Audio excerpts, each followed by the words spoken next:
இந்த வீடியோவில் மானிட்டர்னா என்ன, அதோட டைப்ஸ் என்னென்ன அப்படின்னு பார்க்கலாம். மானிட்டர் அப்படின்றது one of the output device. இது கம்ப்யூட்டர் கிட்டேருந்து கிடைக்கிற அவுட்புட்டை நமக்கு விஷுவலாக டிஸ்ப்ளே பண்ணும். அதனால இதை விஷுவல் டிஸ்ப்ளே யூனிட் அப்படின்னு சொல்லலாம். மானிட்டர் நமக்கு எல்லாத்தையுமே பிக்சல் ஃபார்மேட்டில் தான் டிஸ்ப்ளே பண்ணும். பிக்சல் அப்படின்றது என்னென்னா ஒரு சின்ன சின்ன டாட்ஸை தான் பிக்சல்னு சொல்லுவோம். அது எப்படி இருக்குன்னா ரெக்டாங்குலர் பேட்டர்னில் இருக்கும். ஸோ நிறைய பிக்சல் சேர்ந்து தான் நமக்கு வந்து ஒரு இமேஜ் க்ரியேட் பண்ணி அதை நமக்கு டிஸ்ப்ளே பண்ணுது. இப்போ டிவிலாம் நம்ம வீட்டில் ஃபால்ட் ஆயிடுச்சு அப்படின்னா ஒரு ஒயிட் கலர் டாட்ஸ் வரும் இல்லையா, அந்த டாட்ஸ்க்கு தான் வந்து பிக்சல் அப்படின்னு சொல்லுவோம்.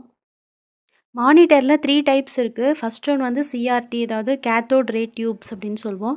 Second one flat panel monitor with CRT. Third one plasma monitor அப்படின்னு சொல்லலாம். இது என்னென்ன அப்படின்றத ஒன் பை ஒன்னாக பார்க்கலாம். இதில் ஃபஸ்ட்டு டைப் என்னென்னா கேத்தோட் ரே டியூப் சிஆர்டி அப்படின்னு சொல்லுவோம். இந்த சிஆர்டி மானிட்டர் பார்த்திங்க அப்படின்னா ஓல்டு சிஸ்டம்லலாம் இருக்கும். அதுக்கான பிக்சர் கீழே கொடுத்துருக்கேன் பாருங்கள். இதுதான் வந்து சிஆர்டி மானிட்டர் அப்படின்னு சொல்லுவோம். இந்த சிஆர்டி மானிட்டரில் ஒரு எலக்ட்ரான் கன் இருக்கும். அந்த கன் மூலமாக ஒரு எலக்ட்ரான் பீம் வந்து ப்ரொடியூஸ் ஆகும்.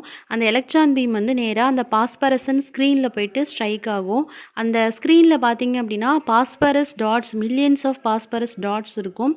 அந்த டாட்ஸில் வந்து அந்த எலக்ட்ரான் பீம் படும்போது நமக்கு டிஸ்ப்ளே தெரியும். இந்த டாட்ஸ் வந்து 3 கலரை பேஸ் பண்ணி தான் இருக்கும், ரெட்டு, ப்ளூ அண்ட் க்ரீன்.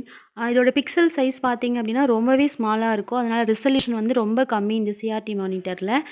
இதோட சைஸ் வந்து 14 to 25 இன்ச்சஸ் மட்டும்தான் இருக்கும். மானிட்டரில் செகண்ட் டைப் வந்து flat panel monitor with CRT. இது சிஆர்டி மானிட்டரோட கம்பேர் பண்ணும்போது லெஸ் வேல்யூமாக இருக்கும். அப்புறம் வெயிட் அண்ட் பவர் கன்சம்ஷன் வந்து ரொம்பவே கம்மியாக இருக்கும். இதுக்கு எக்ஸாம்பிளாக வந்து கால்குலேட்டர் ஸ்க்ரீன் ஆர் வீடியோ கேம்ஸோட ஸ்க்ரீன் இதெல்லாமே சொல்லலாம். மானிட்டரில் third type plasma monitor. Plasma மானிட்டரும் ஒரு ஃப்ளாட் பேனல் டிஸ்பிளே தான். இதில் வந்து 2 கிளாஸஸ்க்கு நடுவில் ஒரு ஸ்மால் செல் ஒன்று இருக்கும். அந்த செல்லில் வந்து நோபல் கேஸஸ் அண்ட் மெர்க்குரியோட சொல்யூஷன் இருக்கும். இப்போ எலக்ட்ரிசிட்டி வந்து அந்த கேஸில் ஸ்ட்ரைக் ஆகும்போது அந்த கேஸ் வந்து பிளாஸ்மாவாக கன்வெர்ட் ஆகும். இந்த பிக்சரை பார்த்தீங்க அப்படின்னா இதுதான் வந்து பிளாஸ்மா டிஸ்பிளே. இதில் ரெட், க்ரீன் அண்ட் ப்ளூ காம்பினேஷனில் இருக்கிறது தான் அந்த ஸ்மால் செல் அப்படின்றது. இதில் தான் வந்து நோபல் கேஸஸ் அண்ட் மெர்க்குரியோட சொல்யூஷன் இருக்கும். இந்த பிளாஸ்மா வந்து நமக்கு அல்ட்ரா வயலட் லைட்டை வந்து ப்ரொடியூஸ் பண்ணும். இந்த லைட் மூலியமாக தான் நமக்கு இமேஜ் வந்து க்ரியேட் ஆகும். அப்போ தான் நமக்கு டிஸ்பிளேயில் வியூ ஆகும். பிளாஸ்மா மானிட்டரோட ரெசல்யூஷன் ரொம்பவே ஹையாக இருக்கும். இந்த வீடியோவில் மானிட்டர் அண்டு அதோட டைப்ஸ் பார்த்தோம். இந்த வீடியோ இதோட முடியுது. நன்றி.